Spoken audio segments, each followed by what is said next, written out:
Alrighty, friends, we have another guest of honor coming all the way from the University of West Florida. We have Miss Mercedes Musto, the senior coordinator there. Tell us a little bit about your job and what you do. This is excellent. There's kind of a blend here. I do work for the University of West Florida, but more importantly, I'm also a student there. I'm a doctoral candidate in their curriculum and instruction program, and I study podcasting. Oh, wow. Okay, amazing. Awesome. Thank you. It's been very exciting. Cool. So what have you learned about podcasting that would improve the traditional teacher education, especially for candidates who learn differently or face test anxiety? This is an excellent question. Yay! I nailed it. It's really important right now. So I started out as a teacher in a 9th grade classroom. And at the time, it was everyone was plugged in. I mean, we're all plugged in. And I was looking, I was thinking, how am I going to connect with my students? They aren't listening. And then I thought, wait a minute, no. I can talk directly to them through their earbuds. If only I could do that. And this is, 10 years ago. So I started looking at podcasting. I get into it. And then I found that there is a way to combine how to study with podcasting. And so I started creating study prep materials, which is like not the normal way to use a podcast. But what I would like to see is to teach people to step away from a visually dominant way of learning with, besides reading, besides YouTube videos, and begin to listen and bond with your teacher's voice so that you can pause, rewind, replay. And I'm trying to break this into teacher education and build an oral learning experience for students coming up and teachers in the classroom. That's cool. That's right, because like a lot of, when you go to school, it's like visual. And it's very hard for like kids or like the students to listen to you if they're not really paying attention. And it helps like if you keep like listening to them, like, okay, I get what it is that they're trying to teach and stuff. So it's incredible. Thank you. I do say if you don't like repeating yourself, don't become a teacher. Or maybe even parent. Or a parent. I love it. So at your session, you're going to be exploring the ARCS model? Yes. Okay. So can you explain how you apply attention, relevance, confidence, and satisfaction in a podcasting context to boost learner engagement? I love your questions. Oh, thank you so much. Just well done. Well done. As a teacher, these are higher order questions. I'm very happy about this. This is thank you so much. Very academic. So in university models and in teaching, we love frameworks. We love to have an applied system. So this model is called Keller's ARCS model, and it is 4 constructs. It's like attention, relevance, confidence, satisfaction. But what I'm trying to do and what I saw in the research is to ask podcasters who are in educational or academic podcasting to select a framework to build your instructional podcast in. And that means, having your attention question at the, are you bombing your exam? Okay, I got your attention because yes, you're bombing your exam. Do you need this exam to graduate or to get your certification? That's relevant. So now I got your attention because you're struggling. And now it's relevant because you might need this product to help you study to pass so you can graduate and get in the career field. When you use the podcast, there's embedded moments where you're listening to the study module and then I'm like, Erica, you're doing a great job. Keep with it. I can see you pause there for a minute, but you're going to pass. You're doing great. I believe in you. And so we embed this in to try to gain help you gain confidence. And then at the end, in the podcast itself, we're saying, thank you, you got this, and you go and take your test, you overcome it, you pass, you get the job, and you feel satisfied with the study product that we're making. So we're trying to, and all of these podcasts have the same structure because in my experience, listeners And when you're studying, you don't want to be snowballed. You want to come into an organized classroom, and that's what my podcasts are. My podcasts are an organized classroom Okay. in an oral. Now, not O-R-A-L, oral. A-U-R-A-L for listening, learning experience. This has been Miss Mercedes Musto. Very good to be here today with the lovely ladies, Shay and Erica. And I thank you so much, especially for your higher order questions. You guys are excellent journalists. Shout out. Thank you. Thank you so Thank you. much. Thank I you. appreciate that. Alrighty, friends. We are here at Podcast Movement. It is our 4th interview of the day. We have Miss Beautiful Gogo. What is your actual name? Oh, we're gonna put the government on the podcast. I want to know. Well, my full name is Margot, but when I was Margot. born, my mother called me Gogo. So it's Gogo. It's so cute. It's so Gogo Studios. I stalked you a little bit. Your website is fabulous. Thank you. Shout out Susie Bush. She is the best graphic designer, web developer, also best friend. Oh my god, it's so fun. If I were a consumer or I were looking for a producer, I would definitely go with you. I'm like, it's so much happening here. Wow. Thank you. I've actually, best investment I made, I've booked jobs solely off of my website. People are like, I looked at your website and now I want to work with you. It's happening. So shout out. 100%. Go Susie. Go Susie. Alrighty.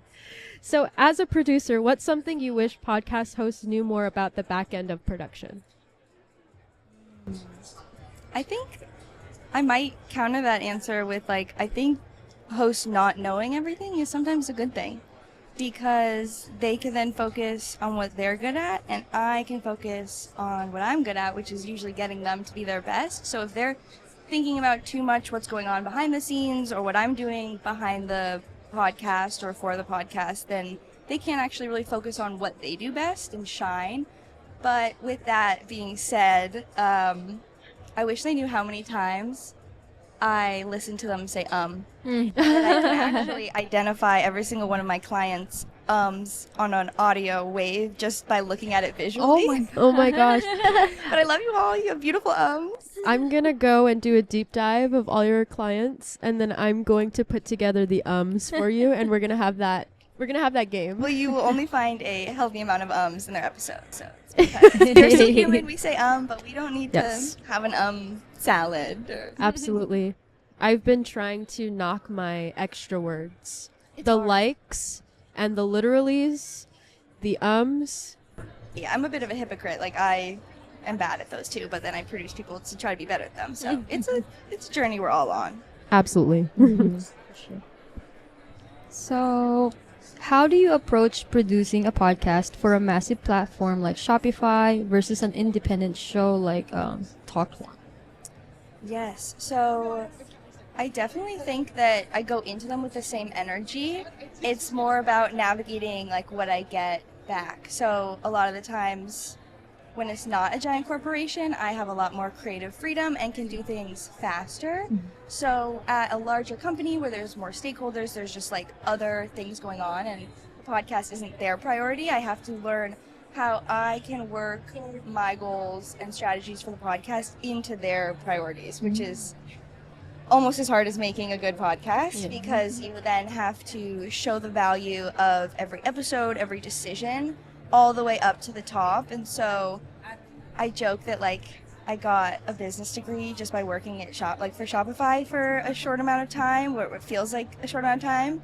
And so I think that really integrating yourself into the place, we'll probably get into this, but I like to say that people think there's not a right or wrong answer on podcasting, and I disagree, because if you view your show as a character or a persona, then there are personality traits that your podcast would decide to do or not to do. So with a larger company, it's just thinking about that as a character too. It's just a more complex one. That's true. Oh yeah. I have to think about that sometimes when we're doing our podcast. We have a segment on hot topics just to kind of get the energy up. Yeah. And I will put out the sailor words, and I will kind of be a little more spunky than a corporation would like. And I'm like, redo that, please. I'm so sorry. Yes, but at the same time, it's also they have you for a reason. They didn't want a corporate robot to come in and do what the instruction book said. So I see it as it's my job to disrupt but then like show that it works and it has value, and that like, I think it's a good practice also to then take to my non-corporate clients, or that aren't giant businesses. They're obviously like creators or brands, and so those are businesses themselves, but like they can act a little bit more independently, and so it's taking learnings from both. And so I actually think that that's the beauty of having clients in so many different genres of podcasting, but then also different goals for business. So then I can be like, oh, this company Shopify might have a goal of XYZ, but we could implement this strategy that works for them for your creator focused show, and sort of like freshen things up. I love it. All right, something fun. If your creative process had a theme song, what would it be and why? Okay, well, there's probably two. One I was literally listening to this morning to hype myself up for just coming down here. I love it. It's I'm a Boss Ass Leap by Nicki Minaj. And then the other one, which I think everybody should listen to, like right now. Well, maybe after. Finish listening and then go listen to it. It is called I Am by Baby Tate. And the chorus I recite to myself every day in the mirror. I am healthy, I am wealthy, I am rich, I am that bitch. I'm gonna go get that bag, and I am not gonna take your shit. I am protected, well respected. I'm a queen, I'm a dream. I do what I wanna do, and I'm who I wanna be. Bitch, I am me. Ooh, Yes. I love that affirmation. Yes. So I would say those Yes. two, like just leaning into All the fingers. Yeah. So my creative process gosh. is myself. So just like allowing myself to be. Wow. Oh my God, I love it. So true. Shout out Baby Tate. You should come on. Well, thank you so much for your time. Thank you We so really much. appreciate it. Hello, friends. As chaotic as it seems, we're podcasting at a podcasting conference. I have the beautiful Tally Mello here. Mello? Yes, you got it right. Woo! Tally Mello. I love it. It flows so beautifully. Almost like North Flow. I just made that up on the fly. Look at you. Yeah? If you don't know about North Flow, I'm going to have beautiful Tally tell you about it. Yes. So we're basically everything that happens, like we're the platform you would use for everything that happens before you press record. So for all the planning, like from an idea all the way to the time if you have a guest, you're sending an outline to a guest and you guys are about to record. Northflow will be the place that you actually plan everything. So think of like Trello, Calendly, Google Forms, Google Spreadsheets, but all in one place. Oh my gosh, I need that. I need that. I'm so unorganized. It's so chaotic. I don't know how I function. Like, call me a true hectic podcaster. And I love process, like workflows, creating like systems. So I'm like, I have to have everything like in order. Otherwise, I can't even breathe, Oh my gosh. Maybe that's why I can't breathe most of the days. I need it. Oh my gosh, I love it. So, obviously, what inspired you to start Northflow, and what workflow pain points did you aim to solve first? So I'm one of the 4 founders. I'm technically the chief executive officer. Okay. Well, no, that would be the CEO. I'm the chief experience officer. But we don't usually do titles, but I'm like the person that talks to everyone, like whenever they're onboarding or if they just have questions about Northflow, I'm usually that person. But before we started Northflow, so we're brand new. We just launched technically mid-June. We've been on beta since January. And also, a whole year before that, all we did was talk to different podcasters, podcast agencies, just to try to understand some of the things that they were needing. And one of the things that I heard, and it kept repeating back, every single time we spoke with someone, it would be like that they have files everywhere. They have client communications everywhere, specifically when we were trying, talking to agencies, or if it was just a solo podcasters, they had like all their guests, like their headshots in one place, all of their questions in another place. And I'm like, okay, my background is in user experience. So I'm like, always try to like solve different problems. I wasn't part of the podcast industry until I started like talking to people and understanding that there was a need. And we're like, okay, we need to come into the industry and try to fix it. Not fix the industry, but like fix the workflow problem. I mean, for me personally, just speaking from experience and what you're talking about, would probably save me 4 to 16 hours a week. Not lying. 4 to 16 hours a week, people. Do you know what you can do with that? You can get a whole nother part-time job. You could be making money. I am losing money for myself. Or sleep. Oh, yeah. Oh, Or For sleep. Definitely. when I'm dead. That's what I say. I'll sleep when I'm dead. Like, I'll have all the time then. No, I'm kidding.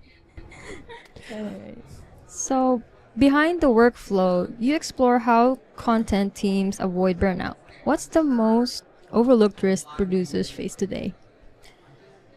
To avoid burnout, I think one of the things that usually causes a lot of burnout is basically because they're trying to like move from one platform to another. So there's that. And also one thing too, like whenever they're bringing someone in, that person, like let's say it's another, like a designer that's going to be doing like the cover art, for example, right? Once they come in, they have no idea where to find all the assets, where to go for things.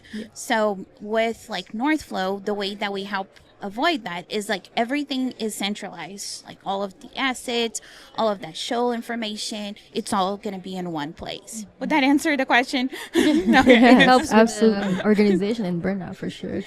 Peace of mind. So, behind the workflow, tell us about that podcast. How long have you been podcasting? I'm still a little newborn in the podcasting world. I am 12 episodes in. Amazing. Technically, Beautiful. we've recorded already 20, but only 12 that's actually live. So. Okay. Okay. But behind the workflow, we usually talk to different agencies or just like podcasters that have been doing it for a while. And we talk to them about like what happens behind the scenes, like behind the curtains, like what are you doing? Like how do you plan for your shows? Like, how do you get to the point that you're publishing on time? And we just try to understand like the tools that they're using, like how they're using AI, just overall to help other agencies to learn a bit of how, successful agency owners are running their agencies. Beautiful. If you would love to connect and organize your life to know other, if you are a podcaster that's just as chaotic as myself, and you resonate with my soul, please connect with Miss Tally here. She will get you organized. She will get you past episode 3 and then past episode 20. Yes. Yes, ma'am. Alrighty, friends. We are here with guest of honor, Miss Cheryl Worsley with KSL Podcasts. You are the VP of podcasting. She has an extensive resume, guys. She has been in this space for quite some time. You have over 25 years of journalism experience. You were a news director for dang near 2 decades almost. What am I missing? You're killing it in the space. You oversee a portfolio of almost 30 podcasts, original podcasts. She is somebody where you need to buckle up, you need to get out a pen and paper and really take down these notes, because somebody who has been in the space for so long has seen the evolution of podcasts, probably from beginning almost up until now, and it has changed so much with development of AI and, so many new, I would say, businesses within the last maybe 5 to 7 years. Yeah, it's morphing rapidly. And thank you for blowing me up like that. I mean, you make a gal feel good. So No, that's my job, great. but also it is a feat. Yeah. Thank you, Jared. Oh gosh. That's okay. So, obviously overseeing production of so many shows at KSL, how do you decide which stories become podcasts versus radio or article formats? Oh, that's a good question. So I'll back up just a little bit. KSL is part of a broader company called Bonneville International. Okay. And we have mostly radio stations across the West. We're at, I believe, 30 radio stations, music, sports talk, and news talk in different Western markets. So we have a lot of experience in talk format, and most of our podcasts are time shifting the radio station. And of course, with the emergence of video, we're also putting video up both for our music DJs, that's really fun because those are fun people. No, they're Our sports talk and our news talk shows also are using video, which is interesting as podcasting has moved to video quite a bit. My unit is mostly long form narrative investigations. Wow. So serialized. So it's not a every day the mic is on and it's two talking heads talking. It's mostly an investigation that takes a year plus, and we take the time to curate all of those interviews, write a script for the host to read, and make a compelling story. So that's where the 25 plus originals comes in. That's Wow. amazing. Yeah. So, and I love it. But it's interesting is there's such a focus now on video. If you're doing video for that type of narrative storytelling, it's basically a film documentary at that point. Yeah. So much more expensive, much harder and heavier lift. So it's been an interesting time for us. And you're correct. It is changing so rapidly. Oh yeah. Oh yeah. I'm a documentary fan myself. I love watching documentaries. It's just like so much. It's true. Like Yeah. it's true and Yes. it's happened. So I love that. There's something about the fact that you know it's real that makes you, oh, Yes. Oh, yeah. 100%. yeah. So, true crime podcasts often explore difficult themes. How do you and your team manage emotional burnout or disturbing subject matter? Oh, I appreciate that question.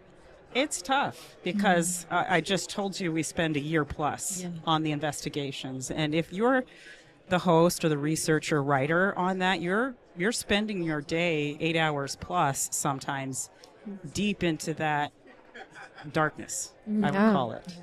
So it's a balance. If I can see that somebody is struggling as the manager, I say, hey, do you need to take some time? What I worry about is what if I don't see? Will they?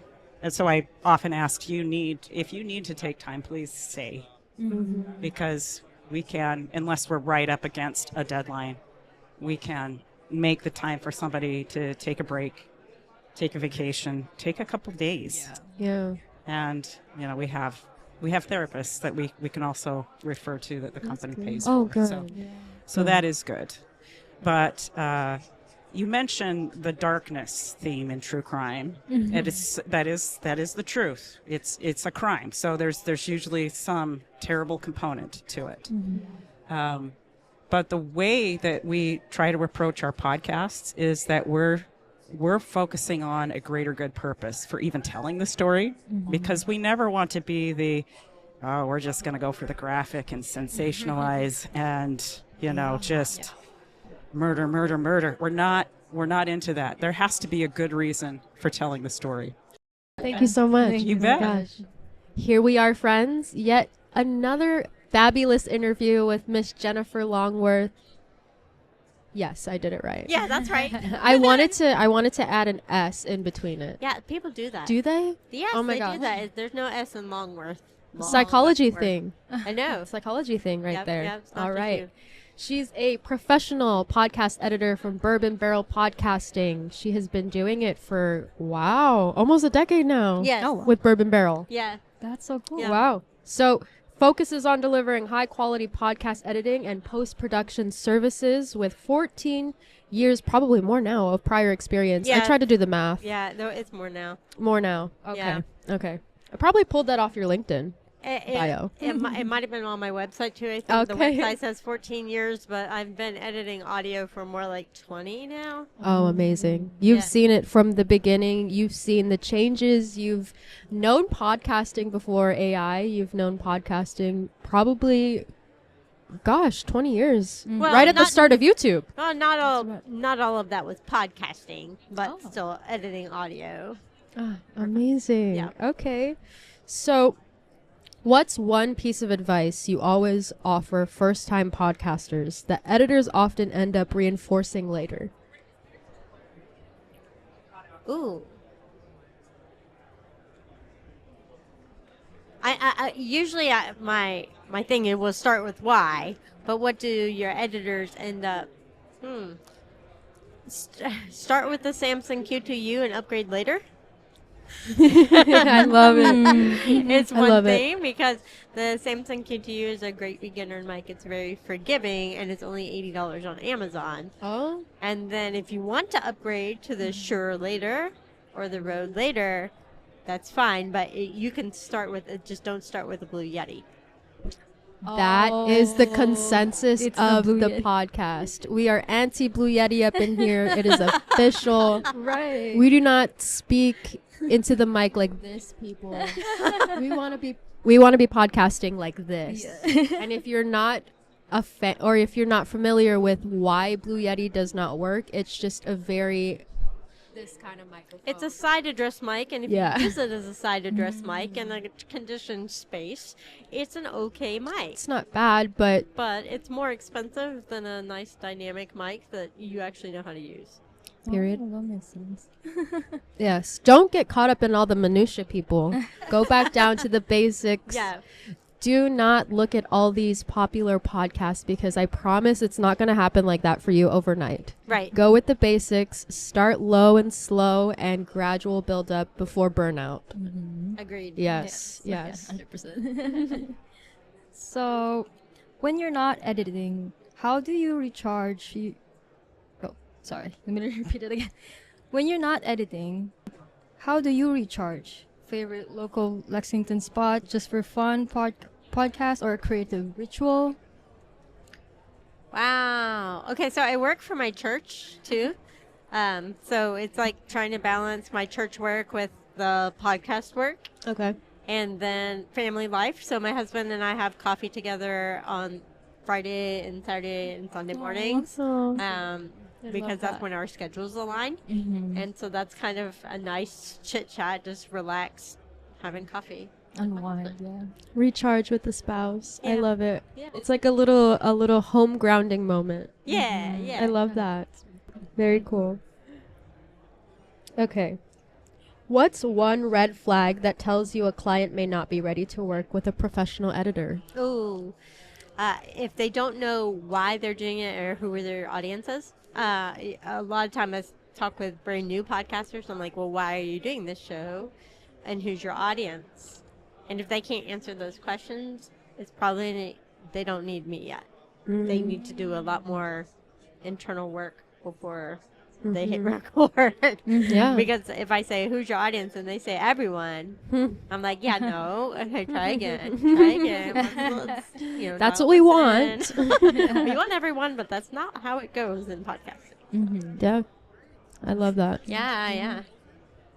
So, for podcasters that want to outsource editing, but are nervous to let go, what's the best way to start building that trust? Yeah, building trust, that's the key. So part of it is from their perspective, also listening to other shows I've worked on and understand like, oh, wait, she made World Stride sound good. Maybe she can make me sound good too. Or, having the same expectations, because I've lost clients because they said, I need the show by Sunday. And I said, great. And I got it to them by Sunday. But what they actually meant was, I need the show by Saturday so I can publish it on Sunday. Oh. Mm-mm. No And we clarity. just didn't have that.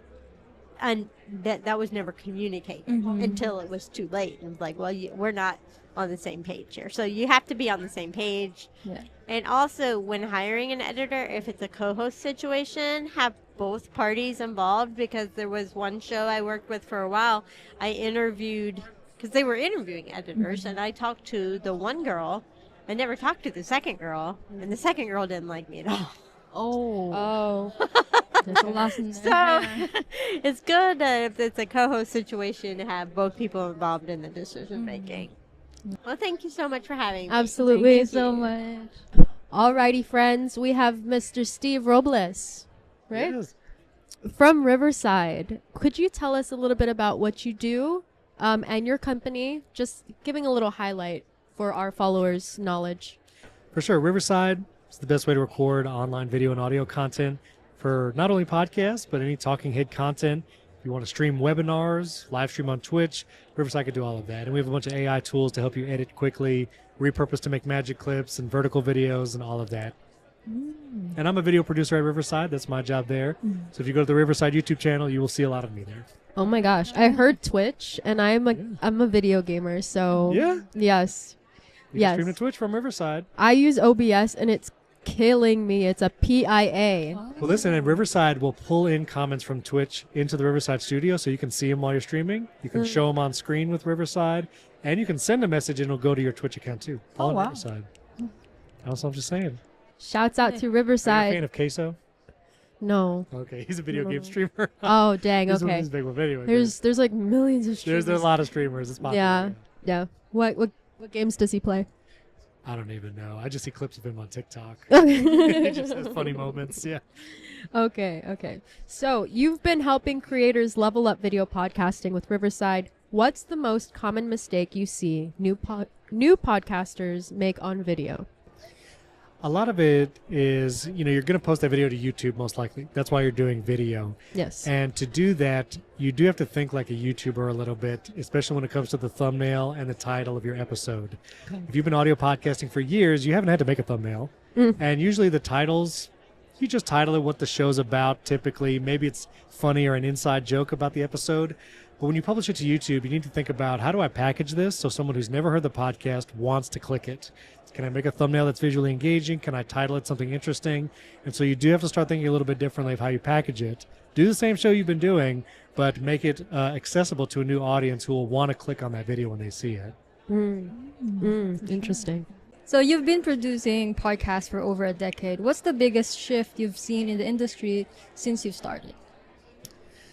I mean, obviously the biggest shift is video, but I do think podcasting in general is still growing, which I'm encouraged about. More than 50% of Americans listen to podcasts regularly. That's more than ever before. And so I think the biggest shift is, you've seen in the news over the years, podcasting is dead, podcasting is over. Even some of the big names in podcasting that go away, like Gimlet Media. But what I'm encouraged is the biggest shift is it's still growing, and people still love it. And I have kids that are teenagers and younger, and even they are discovering podcasts for the first time and loving it. So I guess I'm most encouraged that both audio and video podcasting is far from over, and it's actually growing and thriving right now, which is really exciting. It has been. I love that. I think it's growing immensely, honestly, and quite rapidly. You've been in the podcasting space for probably a decade, I would say. Yeah, more, yeah. Okay, more than a decade. Okay, Yeah, my I was- notes need to be fact I was checked. literally, my first podcast, I was writing the RSS feed in TextEdit on my Mac because podcast hosts weren't a thing. So I would upload that XML file via FTP, if anybody knows what that is, to a web server, and then the MP3, like I was doing it Very technical. old school. Yeah. Oh my gosh, so many ways for it to go wrong. Oh, it went wrong very many Oh times. my gosh, I love yeah, that. Yeah. So, seeing it from what it was to what it is now, you said that the hosting capabilities, especially for Riverside, is extending even to Twitch, which Yeah. I want to bring up the live Yeah. streaming factor. How do you feel about live podcasting? Do you think it's going to be something that is going to emerge very, very soon? I think it's growing. It is growing in popularity. That's what the stats say. And if you start doing it now, you're kind of ahead of the game. So it is one way to differentiate your show today. I think maybe 5 years from now, there'll be more, and so it'll be less of a differentiator. So if you could jump on it now, that would be great. And we do live podcasts periodically, like for special events. So I do a tech news show. We do a weekly episode. But if there's a big tech event, like an Apple keynote, we'll do a live show right after. And it's awesome to see the engagement you get, and your community gets to feel more part of it. So you can do it like that for more engagement, reaching your community. Some people will do live streams under a paid umbrella. So that could be a member benefit, where we're going to do live streams. But if you want to tune into that, you give us $5 a month and you get all this other content like bonus episodes and our live stream. Yeah, like right away access almost. Yeah, exactly. And listen, if someone enjoys listening to your show, watching your podcast, what they will pay more for is what they enjoy, which is your show. So what can you give them? What more content can you give them in other mediums, whether it's live or more episodes? Like we do bonus episodes every week. They're not long. We have about an hour-long episode and then a 10, 15-minute bonus episode. But people pay, sign up for that because they love the show and they want more of it, and that's the benefit. That's some great insight. Nice, I love that. You've heard it here best. This is Podbean Amplified, Mr. Steve Robles from Riverside FM.